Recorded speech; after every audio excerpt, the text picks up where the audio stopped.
নাঙ্গলকোটে শহীদ জিয়া স্মৃতি সংসদের উদ্যোগে বিজয় দিবসের আলোচনা সভা।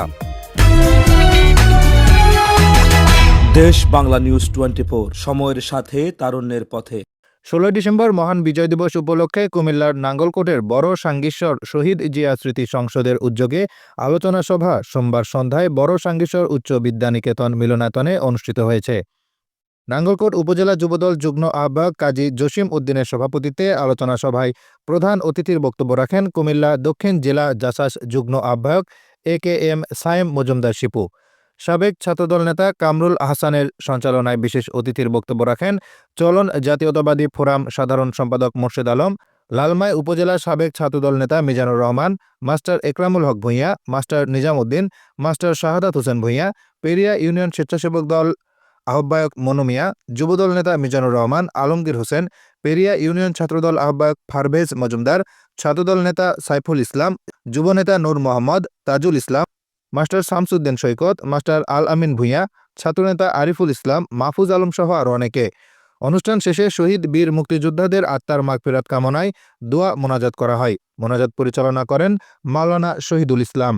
আমরা কলেজ ইউনিভার্সিটিতে লেখাপড়া করছি, আমরা দেখি নাই ওই সময় 1971 সালে যদি 70 সালের নির্বাচন পাকিস্তান সরকার মেনে নিত তাহলে বাংলাদেশ কি দেশে ভাগ হইত?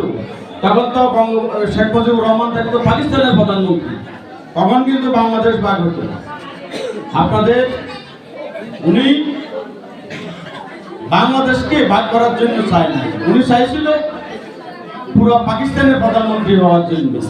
কিন্তু অত্যন্ত পরিতাপের বিষয়, ওনাকে যখন অ্যারেস্ট করা হলো তখন আমাদের মহান নেতা, উনি একজন সেক্টর কমান্ডার, যারা পাকিস্তান সরকারের অধীনে চাকরি করছেন, চাকরি করার পরে উনি ওখান থেকে সরকারের বাহিনী থেকে পদত্যাগ করে উনি নিজে কালুরঘাট বেতার কেন্দ্র থেকে উনি বাংলাদেশ বেতারের মাধ্যমে উনি পাকিস্তানের বিদ্রোহ ঘোষণা করলেন যে পাকিস্তানের পক্ষে, সামরিক বাহিনীর পক্ষে এখন আর আমি আর নাই, আমি এখন বাংলাদেশের মুক্তিযোদ্ধাদের সাথে আছি। উনি ওখান থেকে ডিক্লারেশন দিয়েছেন। আজকে যদি উনি মারা যেতেন তাহলে উনি তো ওই কোনো কারণে যদি বাংলাদেশ স্বাধীন না হইত তাহলে আমাদের নেতা জিয়াউর রহমানের অবস্থা কি হতো আপনারা একবার চিন্তা করে দেখেন। বঙ্গবন্ধু তো, শেখ মুজিব তো ওই দেশে বন্ধু হয়ে গেছে। তা আমি আওয়ামী লীগ ভাইদেরকে বলবো যে ভাই, আপনাদের এই আমলে ভোট তো আপনারা উঠে নিয়ে গেছিলেন আল্লাহর তরফে। 5ই আগস্টের পরে এই দেশে আমরা ওই আগে শুনেছি সকালবেলা বাদশা তুমি, বিকালবেলা একই, ঠিক শেখ হাসিনার বেলাও আমাদের এই বয়সে আমরা দেখে গেছি যে সকাল 12টা পর্যন্ত ক্ষমতার মালিক, 12টা সাড়ে 12টার পরে উনি এই দেশে আর ক্ষমতার মালিক না। অধিকার ছিল না। আজকে এখানে আওয়ামী লীগ করে এরকম অনেককে আমি চিনি, এখানে আছেন, বুকে হাত দিয়ে বলেন এই 17 বছর কি আপনি আওয়ামী লীগের নেতা কর্মী হিসেবে কোনো মর্যাদা পেয়েছেন? আপনাদের তাদের দরকার নাই। তারা গুটি কয়ে হামলা করে তারা শাসন ক্ষমতা নিয়ে গেছে। মানুষের অধিকারের কোনো প্রশ্ন ছিল না, মানুষের কাছে যাওয়ার কোনো প্রশ্ন ছিল না। কিন্তু রাজনীতি তো প্রকৃত অর্থে মানুষের কাছে যাওয়ার নামে তো রাজনীতি।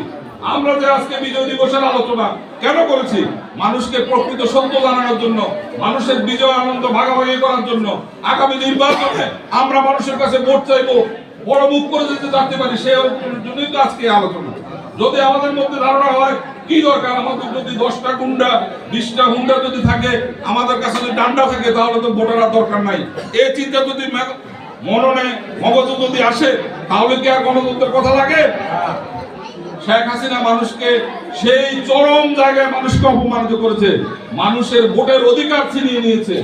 আমি মাঝে মাঝে বলি আমার বন্ধুদেরকে যে এই বাংলাদেশে শেখ হাসিনার যদি সত্যিকার অর্থে বন্ধু যদি একজন থাকে, সেই একজন বন্ধু হলো খালেদা জিয়া। তো সবাই হাসে কিভাবে? আমি খালেদা জিয়া তার বন্ধু এই কারণে, 2008 সালে যখন ষড়যন্ত্রের মাধ্যমে উনি ইন্ডিয়ার সহযোগিতায়, সেনাবাহিনীর সহযোগিতায় একটা পাতানো নির্বাচনের মাধ্যমে ক্ষমতায় আসেন। পাতানো নির্বাচন এই জন্য যে বাংলাদেশের যে অবস্থা, বিএনপি কি কোন নির্বাচনে 30 সিট পাওয়ার মতো দল?